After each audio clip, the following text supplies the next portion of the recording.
كده مروان هنا طلع واكرم هو اللي راح يمين، ولعب بقى ايه بالطريقه الحلوه دي 2-6. احمد رضا يعني بيباظي بسريع شويه ونفس الرسم، وما حبش ان هو يعمل اي حاجه جديده ولا اي فزلكه.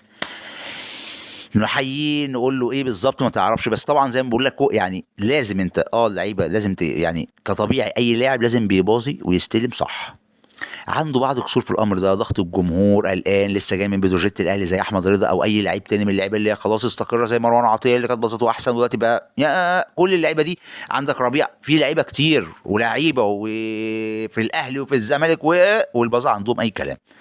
لكن المشكله ان حتى لو زي كلام انت يعني دول لعيبه بيتمرنوا شغلتهم كره قدم، لازم يطوروا نفسهم، ولازم المدرب لما يلاقي حاجه شبه كده ما يسكتش، لازم تطوير، لازم يدي ثقه لاحمد رضا، ما تقلقش بوظ البوظه بتاعتك اللي بتقدر تخرجنا من ضغط علينا، يبقى الفريق بتاع بيراميدز ضغط علينا يقدر يخرجنا، بس لازم تروح صح.